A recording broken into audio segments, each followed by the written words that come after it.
Man is not old until regrets take the place of dreams. Hi, and welcome to Podcast with Sheila, the podcast that inspires, educates, and motivates. Today, I'm talking to you about dreams and making it real. We all have dreams.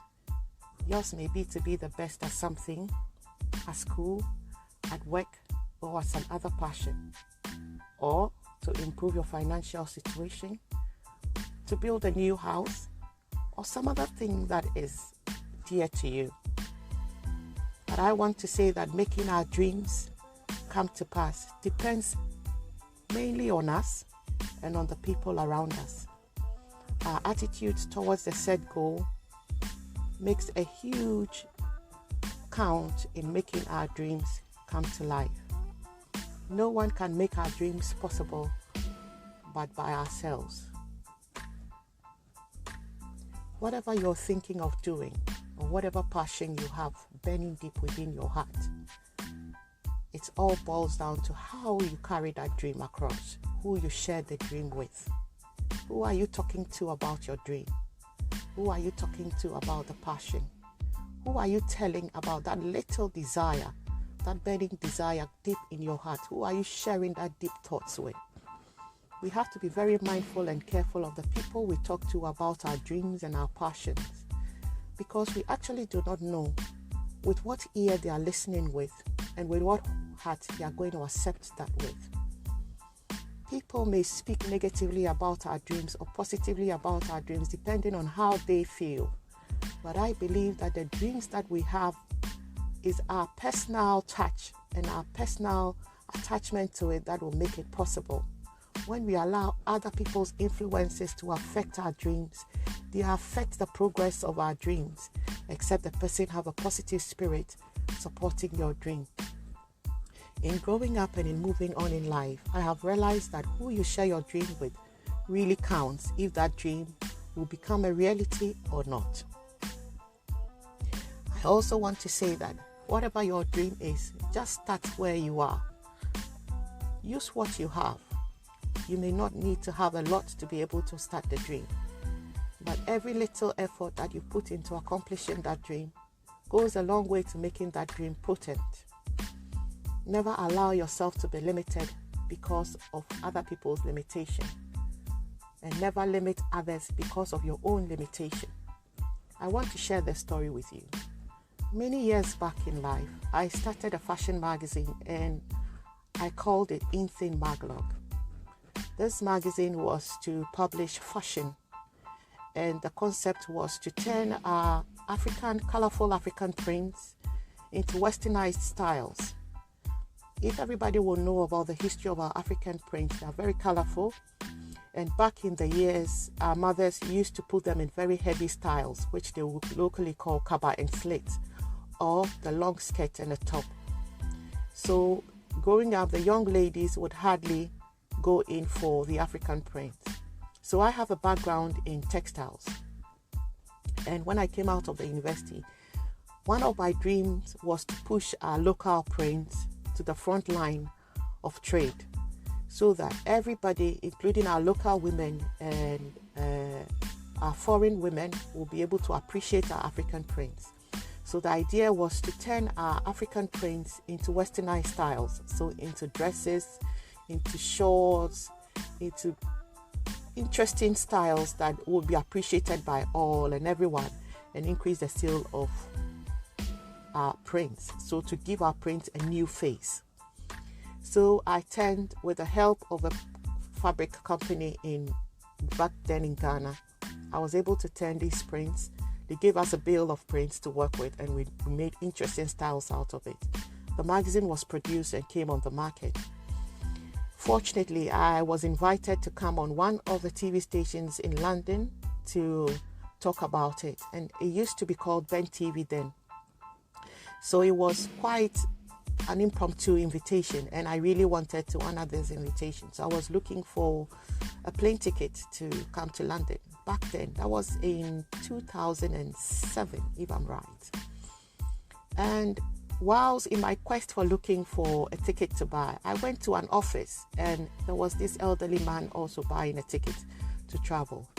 So we started talking, and then he got to know that I've just come out with a fashion magazine and everything. And I spoke to him about the magazine, and the only thing he could say is, "Oh, come and sweep the dust with us." As in a way not to encourage me at all, because that was my first publication. I was so excited about the work. I was excited about what I've been able to achieve. And suddenly somebody speaking ill of my progress or of my effort because he tried it and it didn't work out for him. By then he had come up with a magazine and his did not work out.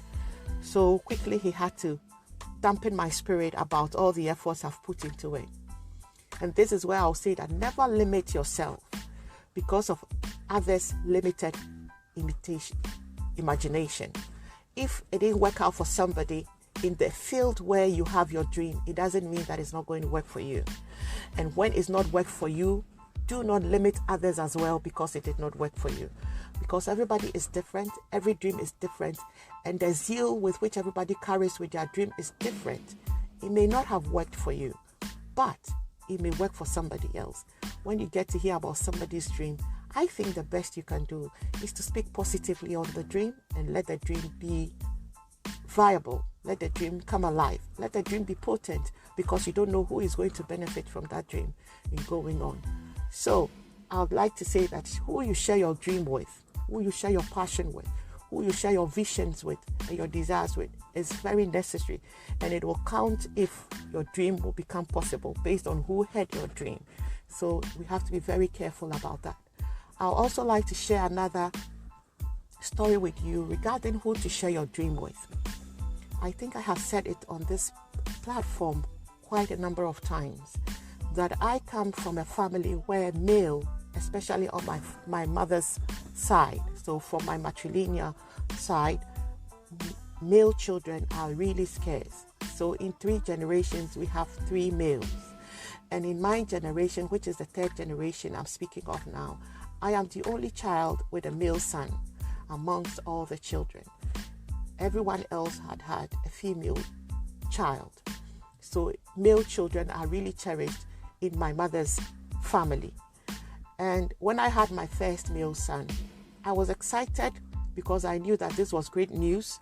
It's something that the family has been expecting for quite some time. And suddenly the son has been here. Then a few months after, I got pregnant again, and it was another male son. And this was going to be history, because in every generation, in the generation where there is a male son, it is just 1 male and not 2. So I saw my second pregnancy, which was a male, as a great thing that I looked forward to. Now, I had gone in to register with the midwives. So I had a midwife who will be attending to me. And I had gone to the premises where the midwives were to go and sign in. And then I saw the midwife who took care of me when I was pregnant with my first son. And I thought that pregnancy went well. And I had a good relationship with that midwife. So when I saw her, I thought it was good to share with her again that I am expecting a second one, and that I wanted her to be my midwife instead of the one that has been assigned to me. But listen, I believe that everything that God does is the best. When I was given a different midwife on my second pregnancy, I should have stuck with her rather than change and allow the records to be changed for the previous midwife that attended to me in my first pregnancy to be the same one attending to me in my second pregnancy. That was where the mistake came.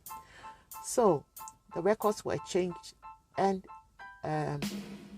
based on my preference, the first midwife who attended to me in my first pregnancy now became the same midwife to attend to me in my second pregnancy. This pregnancy progressed. It was a beautiful pregnancy with no complications, with nothing, no pain. Baby was healthy. I was healthy and strong. Everything was very fine.